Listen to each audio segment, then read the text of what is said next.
Pentecost is a festival. Pentecost had been a festival for millennia by the time those followers of Jesus were gathered in that room 50 days after the resurrection and 10 days after Jesus ascended. Pentecost was kind of a combination harvest festival and beer fest. Yeah, beer fest. Because the harvest that they were celebrating was the grain harvest, which had begun 50 days earlier. And what else would you do with at least some of that grain? Of course, you'd brew beer. So that Pentecost was like thousands of Pentecosts before. It was a festival.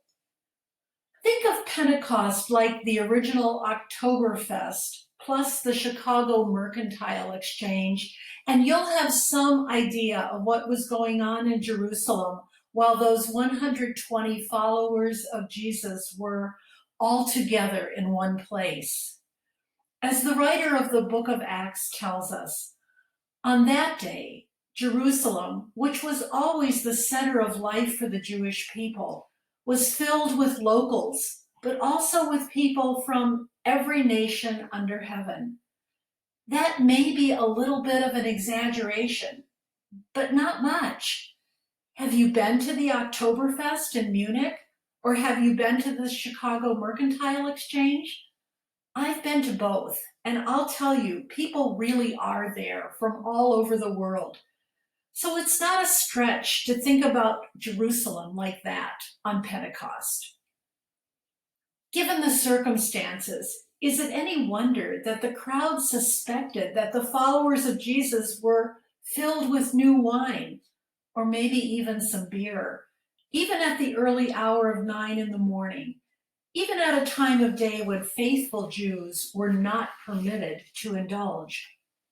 And who could blame them for thinking that? After all, the crowd that was made up of speakers of every language they had ever heard, and some they hadn't.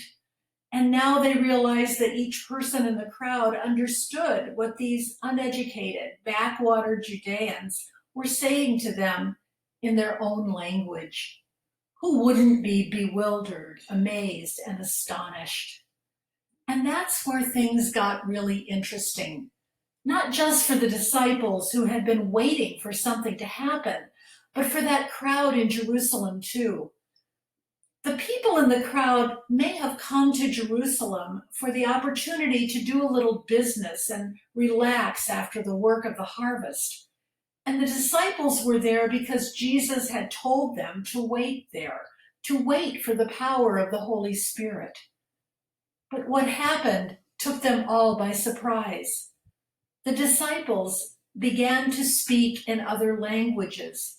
The crowd heard them speaking in the native language of each. What does this mean? They ask each other. Indeed, what does this mean? Well, it means many things. But this week, I think it means that there is hope, because we are shown that it is possible for people to speak and people to hear in a way that they can understand one another. I think it means there is reconciliation, because just 53 days prior to Pentecost, Peter had denied even knowing Jesus. But now, on this day, Peter would go on to tell the story of Jesus and how he had been the sign of God's deeds of power. Power to feed, power to heal, the power to see and hear those whom others ignored, the power to forgive, the power to overcome death itself. I think it means that race and ethnicity and nationality and geography really, truly, absolutely do not matter in any way, shape, or form to God. Because all of those means of identifying and dividing that were present on that day in Jerusalem, and no matter where they came from or who they were, the Holy Spirit gave them all the ability to speak and the ability to hear one another. The Holy Spirit indeed showed no partiality toward anyone. Anyone, not the disciples, everyone received the gift of the Spirit. I think it means that we can dream that there can be and will be a time and place where people who do live lives differently from each other in ways that do not really matter will be united with one another in the ways that do matter. And while we cannot even imagine what that will look and feel and be like, and while we in our pride and our blindness and our greed may do whatever we can to prevent it from becoming reality, that even when we steal the breath from one another, Jesus will breathe into us the breath of the Holy Spirit.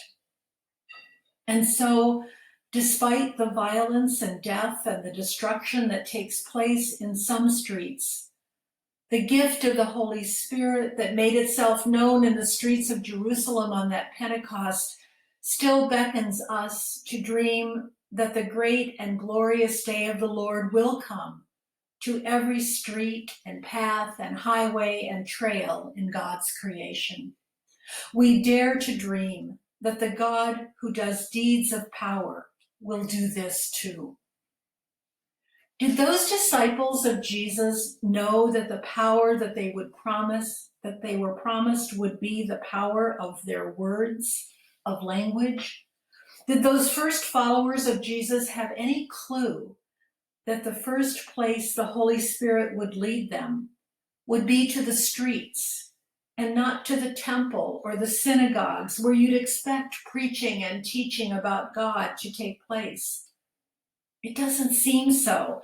I don't know what they did expect, but it doesn't seem to be what they got. Just before Jesus ascended to heaven, these were the guys who had asked Jesus, "Lord, is this the time when you will restore the kingdom to Israel?" So no, I don't think they were expecting this, to be driven into the streets with the message that everyone matters to God.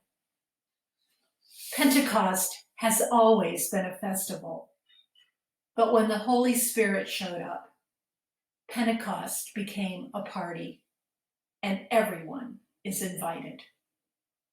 Amen.